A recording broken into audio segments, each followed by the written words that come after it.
오늘 말씀 함께 나누겠습니다. 여러분들, 사람은 왜 잘 되면 자꾸 변할까요? 은혜 받으면 변하고, 뭐 좀 하나 성공하면 변하고, 어려울 때는 간절했다가 조금 뭔가 하나하나 완성되어 가는 것 같으면 아까 얘기한 대로 또 교만해지기도 하고 너무 여유로워지기도 하고 자신에 대해서 면죄부를 주기도 합니다. 여러분들, 처음에는 겸손했던 사람이 명예와 재산이 생기면 전혀 다른 사람이 되어가는 모습을 많이 봅니다. 기업이 성공하면 초심을 잃고 또 부패하게 되고요. 목회자도 어느 정도 성공이라는 것들을 경험하면 또 처음에 가졌던 간절한 마음이 사라지게 됩니다. 기도 제목이 있을 때는 눈물로 간절하게 또 기도 제목을 부탁했다가 살만하면 그냥 내 방식대로 돌아가는 것이 우리의 모습입니다. 여러분들, 에스겔서 16장 우리가 어제 보지 않았지만 1절부터 14절을 보면 하나님께서 예루살렘을 어떻게 살리셨는지 정확하게 나옵니다. 핵심만 좀 확인해 볼게요. 3절 보면 너의 근본은 어디라고요? 가나안이래요. 아버지는 아모리 사람이고요. 어머니는 헷 사람이에요. 이방이에요. 자, 그런데 5절 보십시오. 네가 나던 날에 내 몸이 천하게 여겨져 네가 들에 버려졌어요. 버려진 존재였다라는 거예요. 그 실체가 뭡니까? 6절입니다. 피투성이가 되었습니다. 그래서 그거를 보고요, 너는 피투성이라도 살아있으라. 너는 피투성이라도 살아있으라. 이 말씀에 임한 존재예요. 자, 근데 8절 보십시오.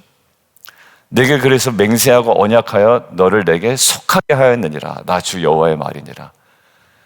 그러니까 버려진 존재였고 피투성이 존재였는데요, 살아있으라. 그리고 언약으로 너를 내게 속하게 했다라는 거예요. 그래서 9절부터 12절은요, 받은 은혜가 무엇인지 거기 다 기록되어 있어요. 내가 물로 내 피를 씻어, 피터성이었는데 피를 씻어 없애고요, 오히려 기름을 바르고요, 옷을 입혔고요, 물돼지 가죽신을 신겼고요, 가는 배로 두르고요, 모시로 덧입히고요, 폐모를 채우고요, 팔고리를 손목에 끼우고요, 목고리를 목에 걸고요, 코고리를 코에 달고요, 귀고리를 귀에 달고요, 화려한 안건을 머리에 씌웠다라는 거예요. 저 어제 이거 읽는데 갑자기 울컥하는 거야. 이렇게 입히시고 이렇게 존귀하게 여기셨다라는 거예요. 그래서 어디요? 13절 왕후의 지위까지 올라갔다는 거예요. 그래서 14절 결론이 명성이, 화려함이 완전히 온전해질 때까지 했다는 거예요. 자, 그리고 나서 오늘 본문이 무엇으로 시작돼요? 그러나라는 거예요. 이렇게 살려준 것이 아니죠. 굉장히 존귀하게 여겨주셨죠. 그런데 하나님의 은혜를 배반하는 장면이 오늘 시작이 됩니다. 받은 은혜가 오히려 뭐예요? 교만과 타락의 이유가 되는 순간입니다. 여러분들 잘 보세요. 오늘 본문 말씀을 가지고 우리가 좀 부둥켜 안고 좀 어제 얘기한 대로 핥고 빨고 좀 깨물어 보죠. 15절 보면 모든 출발이 어디서 나왔냐면 하나님께서 허락하신 화려함 15절, 그리고 하나님께 주신 명성, 제가 14절과 연관되어 있다고 그랬죠. 화려함과 명성을 믿고 그것을 가지고 시작이 돼요. 결국 은혜가 교만과 타락의 이유가 되는 순간입니다. 오늘 장면에 있는 4가지 키워드로 정리해 보려고 그래요. 그래서 이 4가지 키워드는 안타깝게도 여러분들에게 은혜가 되는 말씀은 아니에요. 우리의 죄성을 좀 4가지 키워드로 그 실체를 좀 드러나 보려고 합니다. 그래서 직관적인 단어를 통해서 우리가 묵상할 텐데, 이 직관적인 단어를 통해서 내 안에도 있구나 라고 우리가 부딪히는 시간이 되었으면 좋겠고, 이것들을 상쇄할 만한 온전한 반응이 무엇인지를 오늘 우리가 좀 하나하나 정리해 보도록 하겠습니다. 첫 번째는요, 자기 의존이에요.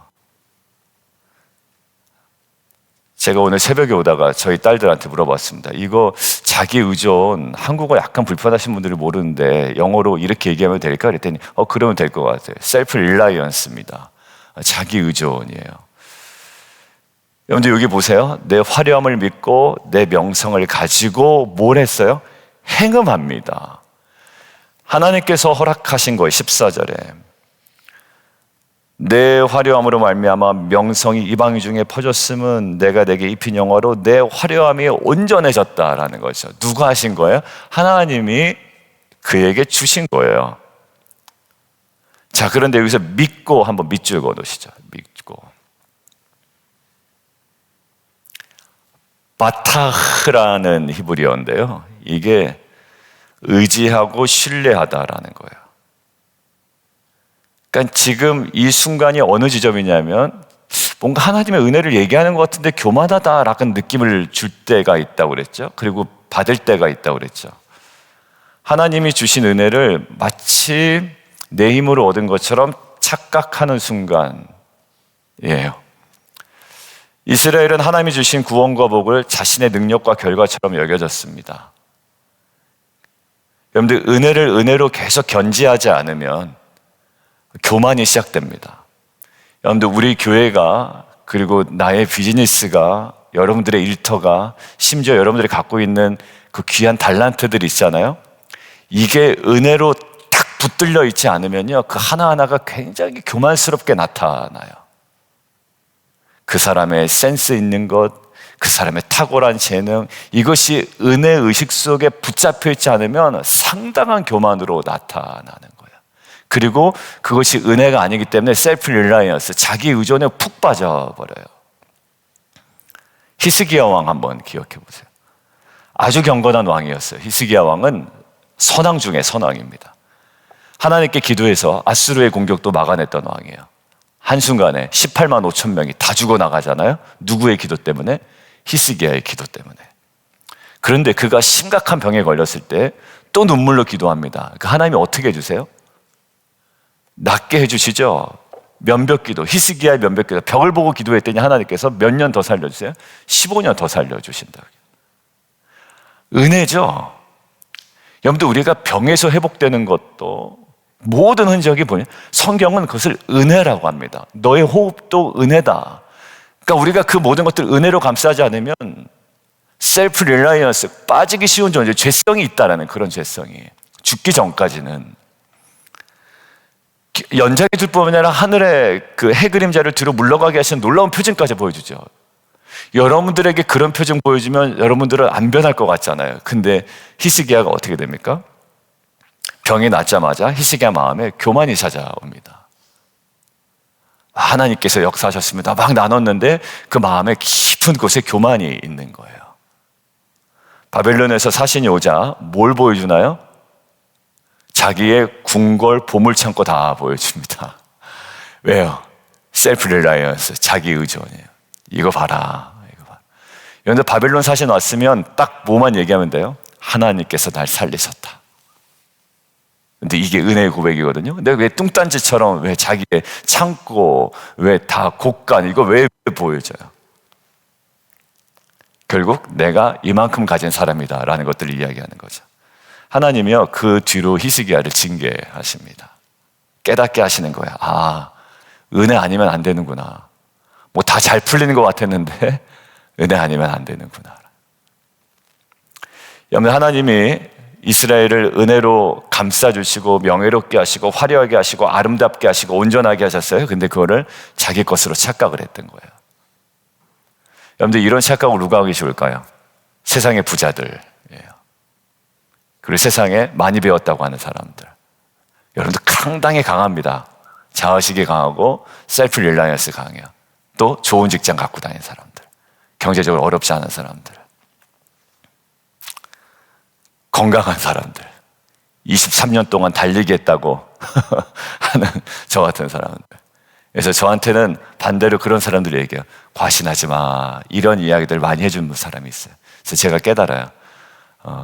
운동했다고 오래 사는 것도 아니고 그냥 제 몸을 관리하는 겁니다. 주님께서 주신 성전이기 때문에. 그 관점에서 이제 운동하죠. 여러분들, 결국 건강, 재능, 물질, 직분 전부 주님 손에서 나온 거예요. 어제 본문이 우리의 인생이라고 보시면 돼요. 어제 본문이. 근데 내 힘으로 얻은 것처럼 여길 때 자기 의존이 시작됩니다. 여러분들이 가진 것으로 누군가 돕고 교회를 섬기고 또 집안에서 여러분들의 어떤 상황이 나올 수가 있어요. 그리고 타인과의 관계 속에 또 직장 안에서의 또 삶이 나올 수 있습니다.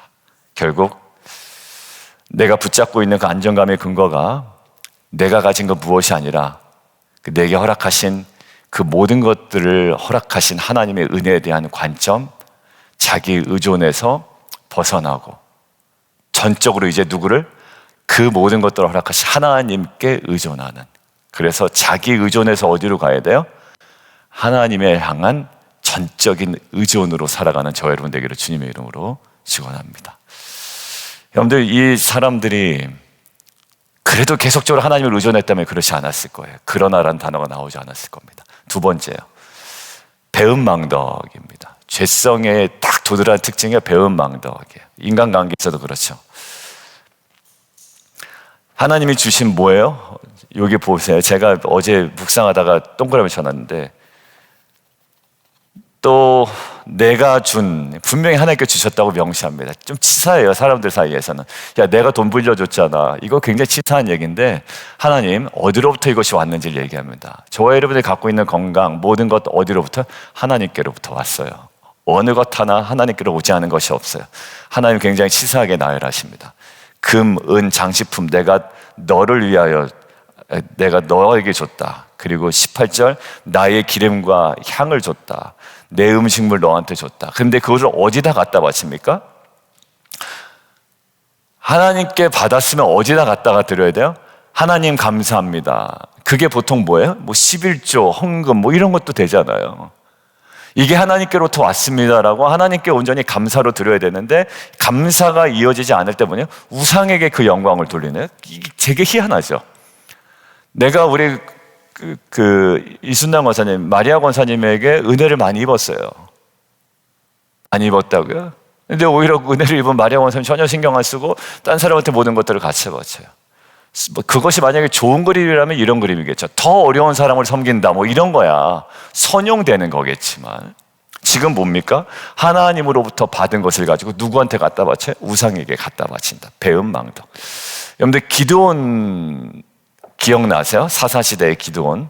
하나님이 기드온을 부르셔서 300명으로요 어떻게 했을까요? 미디안의 큰 군대를 무찔렀습니다. 딱 300명으로. 기억나시죠? 여러분들, 그 전쟁의 승리가 아니었으면 이스라엘 백성이 다 사라졌을지도 몰라요. 그 오랫동안 나라가 굉장히 평안합니다. 그런데 기드온이 죽자마자 어떻게 되는지 아세요? 이스라엘 백성, 사사기 8장 33절에 이렇게 나옵니다. 이스라엘 자손이 돌아서서라는 거야. 희한하죠. 하나님 은혜로 300명으로 그 미디안 군대를 물리쳤다고요? 근데 기드온이 죽자마자 이스라엘 백성이 어떻게 해요? 돌아서서 바알들과 음행했다라는 거예요. 하나님도 잊고 그분이 세우신 기드온의 은혜도 다 잊어버렸습니다. 오히려 거꾸로 어떻게 해요? 우상을 숭배하고 있어요. 하심탐사 하실 때 기억나세요? 요아스 왕이 누구의 은혜로 살아납니까? 다 죽을 뻔했잖아요, 요아스 왕이. 고모부 여호야다, 그리고 고모 이름 생각이 안 난다. 아무튼 그 여호야다와 그 고모와 고모부 때문에 성전에서 숨어 있다가 7살 때 딱 왕으로 등극하잖아요. 근데 성경에 뭐라고 나와 있냐면, 여호야다가 살아있는 날 동안에는 요아스가 뭐예요? 잘 하나님을 섬겼대요. 근데 그 고모부가 죽자마자 뭐합니까? 방백들의 마늘 줬고 어디로 가요? 그 은혜 다 까먹고 오히려 우상을 섬겨요. 그래서 결국 자기 신하들에게 죽습니다, 요아스가. 얼마 전까지 하나님의 구원을 노래했던 사람들이 순식간에 다른 신을 섬기는 거예요. 하나님의 은혜로 다 받은 거예요. 지금 미국에서 정착하게 된 것도 저 어려운 순간 다 하나님 은혜라고요. 근데 뭐야? 세상 나가서 그거 좋다고 거기서 막 흥청망청 세상의 문화에 다시 빠져버리는 거예요. 하나님은요, 때로는 그거를 한치도 용납 안 할 때가 있어요. 왜? 그 사람 그러면 안 되거든요. 정말 은혜 많이 받은 사람이거든요. 제가 보기에도 그 사람 은혜 받은 사람인데 살만하니까 또 그 문화에 푹 빠져버리는 거예요. 여러분들, 이게 우상숭배와 뭐가 다릅니까?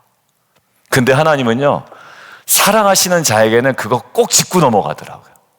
어떤 사건을 통해서든지, 어떤 깨달음을 통해서든지, 뭐 심지어 사고를 통해서든지, 뭐 하나님이 그때마다 그렇게 하시는 거 아닌데 사랑하기 때문에 그걸 돌이키기를 원하시는 거예요.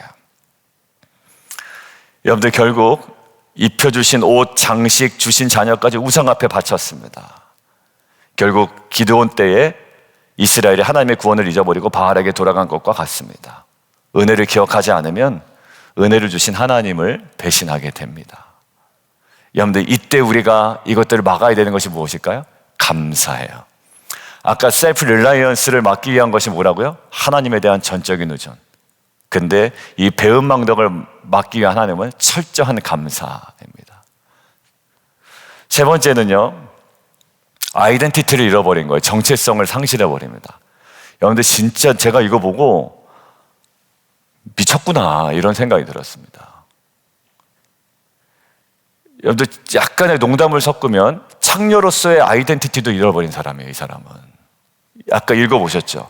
그러니까 창녀로서의 아이덴티티를 잃어버린 창녀도 아닌 창녀가 되어버린 거예요. 여러분들, 이 요기를 하나의 단어로 표현하면, 제가 이제 그 학자의 의견들을 빌려서 말씀드리면 선물 주는 창녀라는 거. 무슨지 알겠어요? 창녀는 원래 뭐예요? 죄송합니다. 이 창녀 이런 말이 여러분들 새벽에 듣기 어려운데 그냥 있는 그대로. 여러분들, 음녀, 이 창녀의 특징은 뭐예요? 돈을 받고선 자신의 몸을 파는 사람이에요. 근데 지금 이 표현은 뭐냐면 선물을 오히려 주는 창녀가 되어버렸습니다. 보통은 값을 받아요. 근데 자기가 주면서까지 관계를 하려고 그러는 거예요. 여러분들, 선물 주는 창녀는요, 당시의 문화에서도 굉장히 수치스러운 표현이었다라는 거예요. 뭘 잃어버려요? 아이덴티티를 잃어버려요. 하나님의 백성으로서의 존귀함을 잃어버립니다. 여러분들, 이거 묵상하는데 누가 떠올랐냐면 형 에서가 떠올랐어요. 창세기에. 야곱의 형이죠. 사냥을 굉장히 잘합니다. 들에서 뛰어다니는 사람이고 용맹스러운 사람이었어요. 근데 어느 날 사냥하고 돌아오니까 배가 너무 고픈 거예요. 야곱이 팥죽을 끓이고 있었죠. 에서가 말합니다. 야, 그 팥죽 나 좀 줘라는 거예요. 야곱이 말해요. 형의 장자 명분을 나한테 팔아. 이렇게 되는 거예요. 여러분들, 아이덴티티예요. 장자로서의 아이덴티티죠, 형에서는. 그걸 어떻게 합니까? 넙죽 팔아버립니다. 여러분들, 이게 이해가 안 되지만 오늘 본문니까 이해가 되고요. 우리가 어떤 존재인지를 아는데도 불구하고 내 아이덴티티를 숨기거나 세상에 나가서, 왜? 그쪽 무리에 내가 좀 그 문화에 내가 동화를 돼야 되기 때문에. 여러분들, 이 버지니아의 학업에만 완전히 올인되어 있는 부모들 그룹에 들어가면 어떻게 될까요? 내 아이덴티티 정확하게 드러내면 굉장히 거기서 버티기가 힘들고 섞이기 힘들 거예요. 왜? 무슨 애들을 그렇게 리트릿을 보내. 뭐 이런 분위기에 어떻게 아이덴티티를 드러나겠어요? 형이 뭐예요? 장자의 명분을 오늘 나한테 팔면 준다. 장자의 명분은 뭡니까? 아브라함에게 주신 약속이 이어지는 자리에, 여러분들, 이건 놀라운 자리입니다. 아브라함의 약속이 누구에게? 이삭에게 주어졌고요. 누구한테도 안 줬어요. 자기의 몸종에게 난 아이들도 안 줬다고요. 아브라함이 그냥 내 집에서 기른 자에게 주십시오. 그거 안 된다라는 거야. 너한테 난 사람한테 내가 줄 거라는 거야. 그래서 이삭에게 줬지 않습니까? 그런데 이삭에게 주어진 이게 어디로 가요? 에서에게 갔어요, 장자에. 근데 결국 하나님의 언약이 있고 믿음의 계보가 있고 영적인 축복이 있는 엄청난 가치이거든요. 근데 에서는 이렇게 얘기합니다. 지금 배고파 죽겠는데 이 장자의 명분이 나한테 무슨 소용이 있느냐. 여러분들, 저는 이 기도의 자리가 그런 자리라고 생각하거든요. 세상 일로 바쁜데 무슨 기도가 무슨 소용이 있느냐. 저는 아이덴티티를 잃어버린 태도라고 생각해야 돼요. 정말 이 시간에 물리적으로 안 되면 상관이 없어요. 그리고 거리가 멀거나 괜찮아요. 다 괜찮아요. 근데 할 수 있는데 그냥 내가 그것을 선택해버린 거예요. 내가 팥죽 안 먹을 수 있어요. 그 시간에 팥죽 안 먹을 수 있잖아요. 굳이 그 시간에 팥죽을 먹겠다고 왜 장자의 명분을 파냐고요. 조금 참지. 순간의 배고픔 때문에, 순간에 무엇인가 내가 중요하다고 생각하는 그 일 때문에 하나님께서 주신 존귀한 자리를 내가 빵빵 차고 있는 모습이 우리의 모습이라는 거예요. 하나님께 받은 존귀함을 잃고 완전 아이덴티티를 상실한 선물 주는 창녀가 되어버린 모습이 저와 여러분의 모습이 될 수가 있다. 그리고 딴 데 가서 막 잘 된다, 좋다, 성공하고 있다 이러고 있다고요.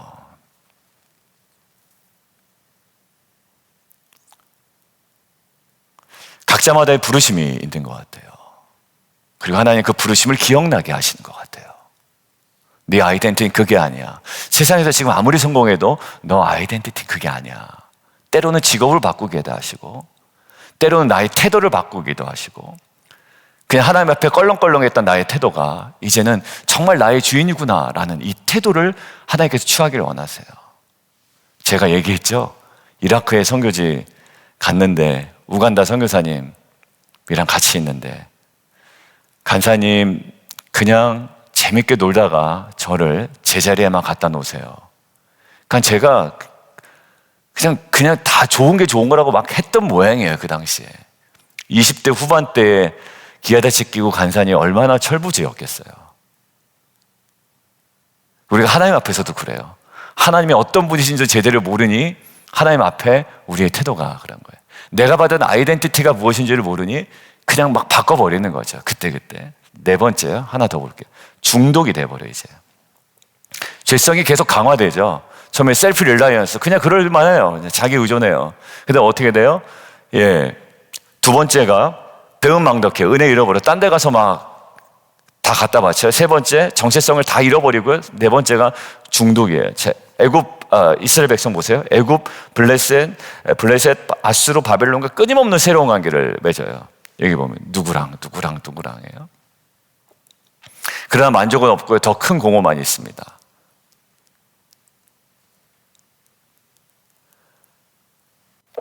애굽 사람과도 응행하고 블레셋 여자, 아수르 사람, 갈대아, 바벨론이 계속 이어지잖아요. 29절까지. 그러니까 지금 만족이 없는 거예요.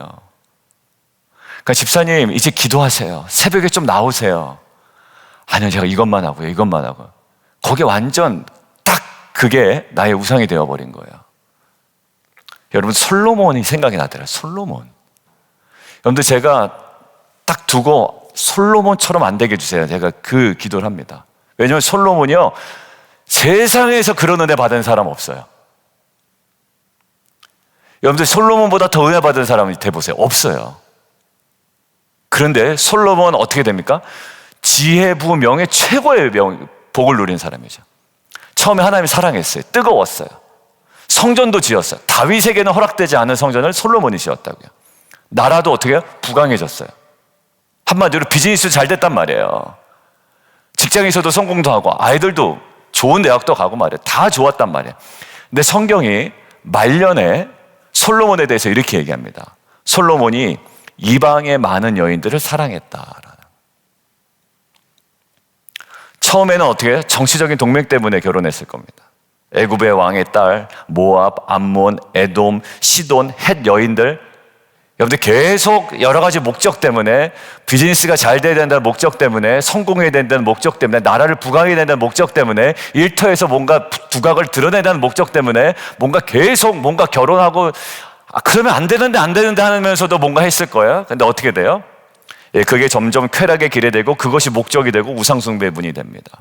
아내가 몇 명이 되었대요? 1000명. 후궁이 700명, 모가 300명에서 도합 플러스 하니까 1000명이에요.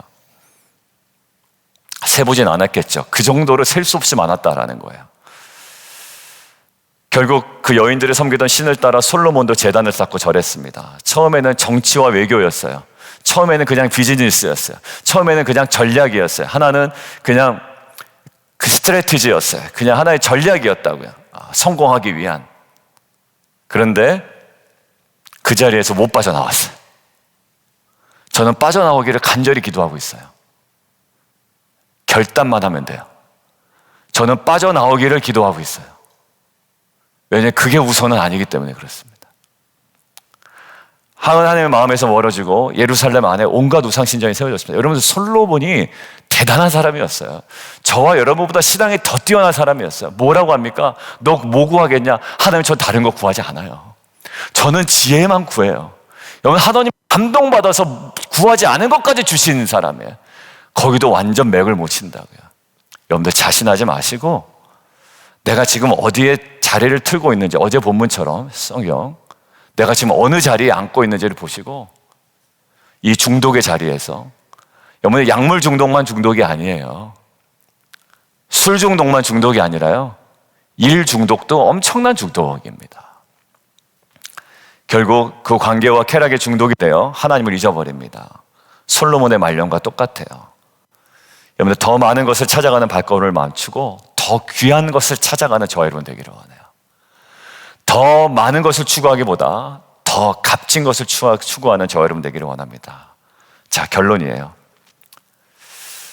오늘 단순히 죄의 모양을 얘기하는 것은 아니고요, 죄의 뿌리를 오늘 얘기했습니다. 첫 번째 뭐예요? 자기 의존, 셀프 릴라이언스. 그다음 배은망덕, 그다음에 정체성 상실, 중독까지 가요. 이 흐름은요, 죄를 계속 강화시켜요. 딱딱하게 굳게 만듭니다. 그런데 반대의 흐름으로 우리를 바꿔야 돼요. 셀프 릴라이언스에서 어디로 가요? 전적인 하나님에 대한 의존. 그리고 어디로 가요? 배은망덕이 아니라 감사. 정체성 상실이 아니라 정체성을 회복하는 거예요. 빨리 회복해야 됩니다. 눈에 보이는 부분, 보이지 않는 부분. 그리고 어디예요? 중독이 아니라 만족으로 가야 돼요. 네, 하나님, 이것으로 족합니다. 더 귀한 것을 찾겠습니다. 라는 만족. 오늘 하루 우리는 어느 길을 걸을지 선택하며 주님께로 돌아가는 오늘 한 날 되기를 원합니다. 함께 기도하겠습니다. 이 시간 함께 기도하죠. 제가 짧게 기도 제목 드릴게요. 하나님, 내 안에 자기 의존을 꺾어 주십시오. 받은 은혜를 감사로 돌려드리게 해 주십시오. 주님만이 나의 만족임을 고백하게 해 주십시오. 잃어버린 정체성을 주님 회복시켜 주옵소서. 아니, 하나님 결단하게 하여 주옵소서. 우리 주님 이름 한번 부르고 함께 기도합니다.